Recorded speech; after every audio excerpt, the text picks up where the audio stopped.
Herkesin hayatında bir tek adam var. Hansı ki ömrün bütün adımlarında, ömrün bütün dəqiqələrində, saatlarında, saniyelerinde, günlerinde ondan bir yerde adımlayır. Herkesin hayatında bir tek insan var, tek adam var ve o adam həmişə ondan bir yerdedir. İster ondan kenarda da olsun, ister onun yanında da olsun. Təbiidir, bu təbii haldır. İki sevənin arasında dava da olmalıdır, qısqanclıq da olmalıdır, səhv də olmalıdır. Səhv də insan üçündür, insan səhv eləyə bilər. Amma ali insan odur ki, o səhvdən nəticə çıxardır və bir daha onu təkrar eləmir.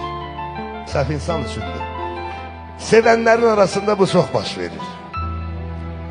Başlayırlar bir-birinə qürur göstərməyə, qürur eləməyə, qürur yapmağa. O qüruru bir dəqiqəlik qoysalar kənara, hər